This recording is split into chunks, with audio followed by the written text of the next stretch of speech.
Welcome to the podcast. If you'd like to listen to an ad-free version of this episode and all of our episodes, then search True Crime Today Premium Plus on Apple Podcasts and press subscribe. That's our premium channel where all of our ad-free and advanced episodes live, all in one place. True Crime Today Premium Plus. Search it on Apple Podcasts and press subscribe. Even try it for 3 days free.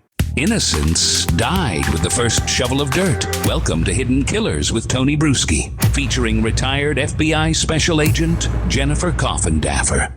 Accusations continue to fly against Sean Diddy Combs, and in the last week, we heard the name Jay-Z added to the list as one of the now defendants in the civil suit, or one of the many civil suits. Could be up to 300, according to attorney Tony Busby, against Diddy, and now we have Jay-Z listed on one of them. Joining me to discuss, Jennifer Coffindaffer, retired FBI Special Agent. I think we've all heard the details of this by now. We can go into some in just a little bit, but just let me ask you on this. Is this the accusations against Jay-Z on this suit? Is this all a lot of hype? I mean, obviously, he's a big name, so everybody's going to jump on it, and everybody's going to be, oh my gosh, Jay-Z this, Jay-Z that, but it is an accusation. It is a sole accusation. How many legs do you think this thing has as we start to learn more about this?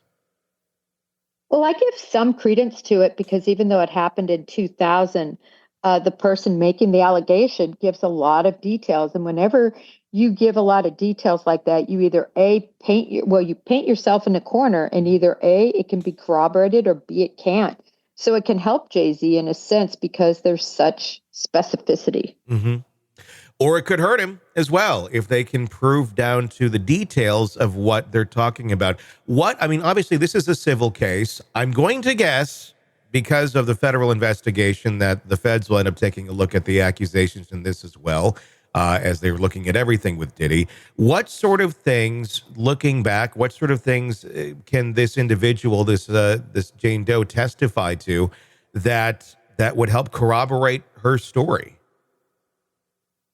Well, there's a couple of things, right? Her story is very specific, describing the driveway, describing where the events took place, describing the events of what happened. She actually says a driver picked her up. So who's this driver? Can they identify him? Can he corroborate any of this?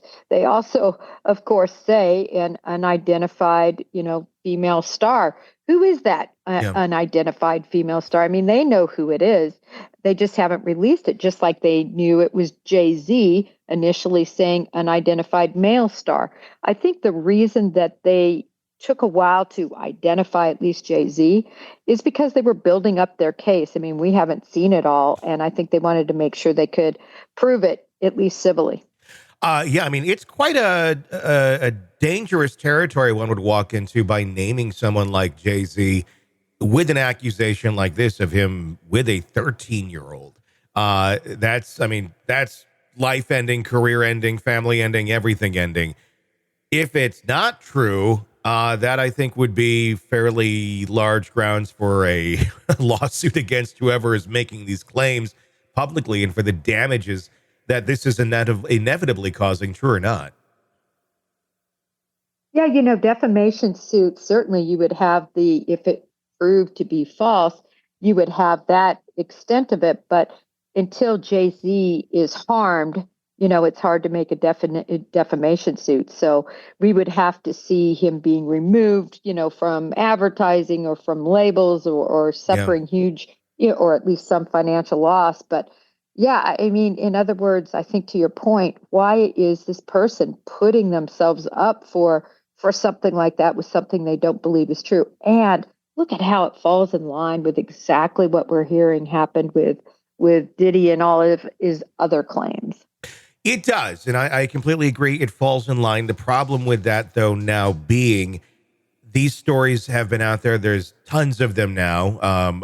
Dare I say, I don't know, probably maybe more than 100 at this point, of accusations against Diddy, I'm sorry, where it's the same sort of setup, the same sort of story of how things progressed.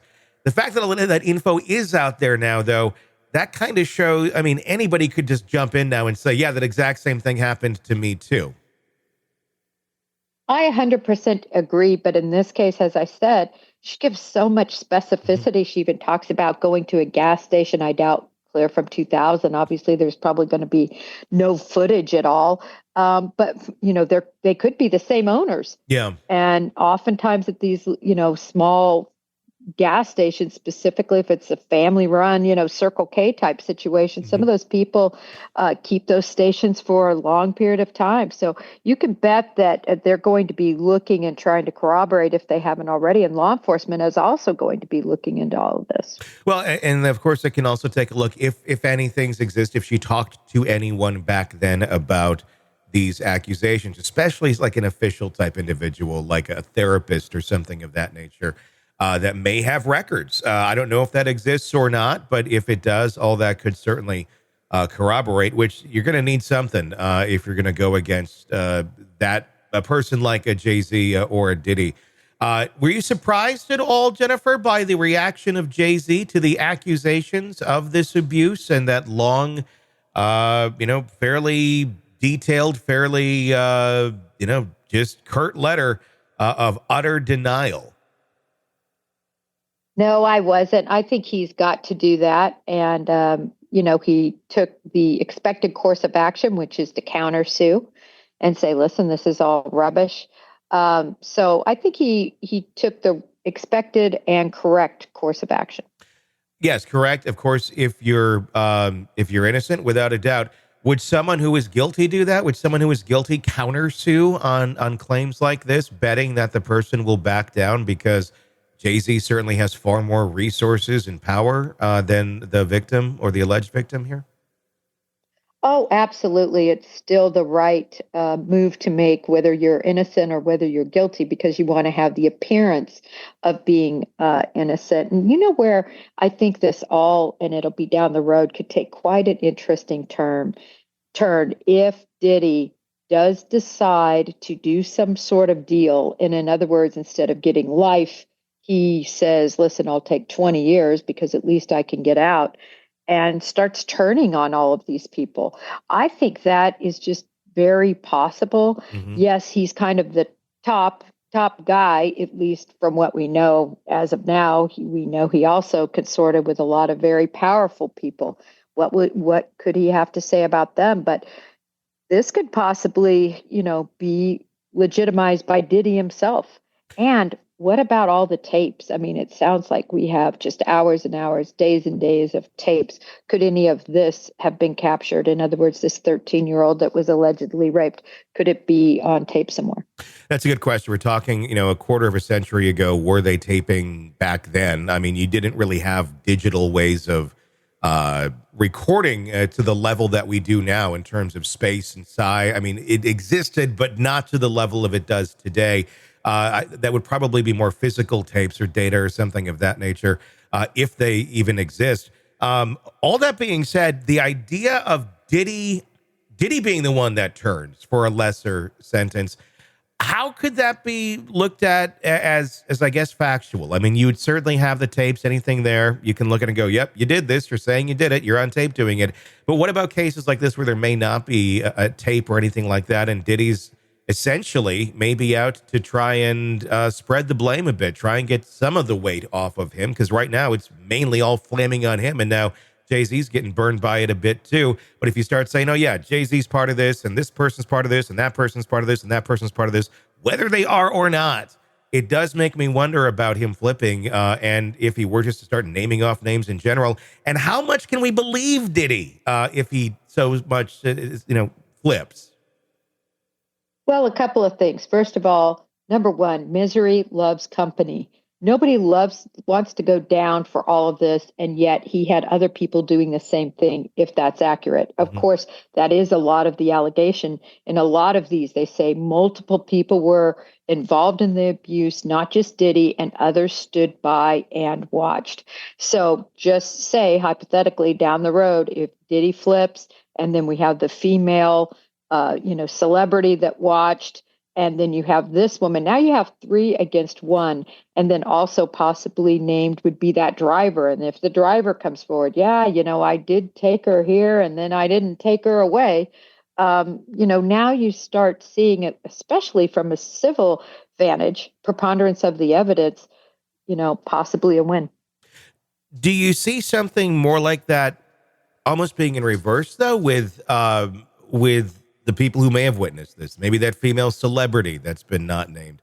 Anybody else who may have seen and never said anything, but could somehow be, brought into this with some sort of possible liability, civilly or criminally. I would think those would be the people that would flip before Diddy would. Or is it maybe a matter of who can do it quick enough once they realize this is the best path for myself? No, I agree with you.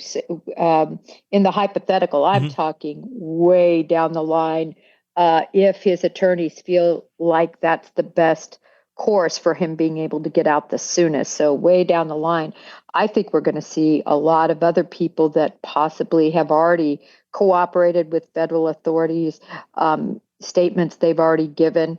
And so I think a lot of people are cooperating behind the scenes. We just can't see.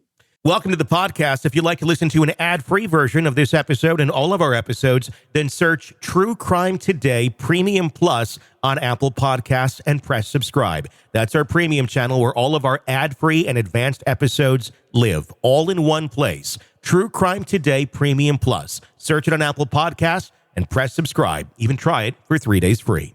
You're neck deep in a dark, twisted tale, and just as the tension peaks, bam, a commercial about some miracle diet pill breaks the spell. It's like finding a fly in your soup after the first bite. But here's the fix. True Crime Today Premium Plus on Apple Podcasts. You get to enjoy your crime stories without the junk.